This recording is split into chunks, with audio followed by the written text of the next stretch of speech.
আসসালামু আলাইকুম এভরিওয়ান, কেমন আছেন সবাই? আশা করি অনেক অনেক ভালো আছেন। তো আজকে একটা নতুন ব্লগ নিয়ে চলে আসলাম। তো আজকে ভাবলাম একটু সাজুগুজু করব, তার জন্য শাড়ি এবং জুয়েলারি বের করে নিলাম। তারপরে কি যে আমার মন হলো, তারপর না সাজবো না, আগে খাওয়া দাওয়াটা করে নিই, তারপর তখন দেখা যাবে।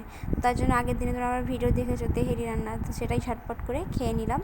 তারপর পরে নিলাম হাতে আলতা, দেখতেই পাচ্ছ তো কটা ভিডিও শ্যুট করার জন্য আমি ওই শাড়ি জুয়েলারি এবং আলতা দিয়ে হাতে ভালোভাবে নিয়ে একটা ভিডিও করে নিলাম। তো দেখতেই পাচ্ছ কতটা সুন্দর লাগছে, তাই না আলতাটা?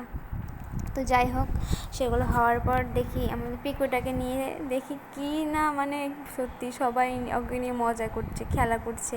তারপরে শাকের পাতাটা ওর পিঠের উপরে দিয়ে দিয়েছে, তো অনেক কিউট লাগছিলো। তারপর ওকে ডাকলাম, দেখতেই পাচ্ছ অনেকটা ওর সঙ্গে খেলা করে এবার আমি আমার ছাদ বাংলা তোমাদেরকে দেখাবো। আজকে কি আমার সর্বনাশ হয়ে গেল সেটাই দেখো। অনেকটাই মানে আমি তো ভাবলাম আমার গাছটা ভেঙে গেছে পুরো, এত ঝড়।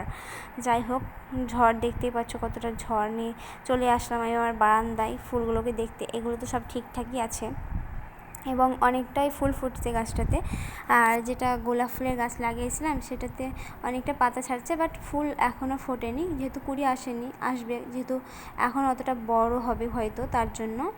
তো এখনও আপাতত ঠিক আছে এই দিকটা, বাট আমি যেটা দেখলাম ড্রাগন ফলের গাছ, বিশ্বাস করো আমি অবাক চলে এসেছি আমার ছাদ বাগানে, দেখতেই পাচ্ছ। আর প্লিজ একটু সাউন্ডটাকে ইগনোর করবা, কারণ বিয়ে বাড়ি বুঝতেই তো পারছো, তাই অনেক গান বাজছে, কিছু করার নেই। ওয়াও, আমার একটা পুচকু দেখো ড্রাগন ফলের চারা হয়েছে আবারও। এটা অ্যালোভেরা গাছ লাগিয়েছিলাম আমি, এটা টেবিল ফুল সবাই চেনো। আর এটা আমি একটা স্কুল থেকে এনেছিলাম, তো গাছটা বেশ বড় হয়েছে। এই দেখো,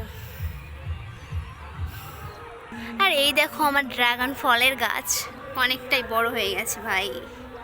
এই দেখো, এটা অতটাও বড় না, আর একটা বড় আছে এর থেকেও বড়। তো চলো ওইটার দিকে যাওয়া যাক। আল্লাহ কি অবস্থা, মা গো, আমার গাছ পুরো সব উল্টে গেছে, ভেঙে গেছে। আল্লাহ, দেখতেই পাচ্ছ তোমরা, ছি আমার কি হবে এবার গাছটার। চলো ঠিক করা যাক। তো দেখতেই পাচ্ছ আমি ঠিক করে দিয়েছি অবশ্য, কিন্তু এখানে ভেঙে গেছে। আমার ভয় হচ্ছে যদি আবারও ঝড় আসে ভেঙে যায়, তো আমার এইটা পুরো নষ্ট হয়ে যাবে। তো চলো ওইদিকে যাওয়া যাক। আল্লাহ কি অবস্থা, আমার সব গাছ ভেঙে গেছে পুরো। এটা তোমরা দেখেছিলে আগে, এই কর্নারে ছিল, দেখো কি অবস্থা, পুরো ভেঙে যায়নি। আমার ভাগ্য ভালো, আমি কীভাবে এটাকে পরিষ্কার করবার লাগো। এই ঝড় এলে আমার যত জ্বালা, এবার কী করে আমি কী করবো আল্লাহ। আমার মুডটা এতটাই খারাপ হয়ে গেছিলো যে আমি আর ঠিক করে তোমাদেরকে দেখাইনি। অনেকটাই মন খারাপ হয়ে গেছিলো যে আমার শখের গাছগুলো সব ভেঙে গেছে। তো যাই হোক, নিচে এসে আমু বললো মন খারাপ করে লাভ নেই, চল ফলগুলো কেটে খাওয়া যাক। তো এখানে আমার ফলগুলো দেখিয়ে দিল।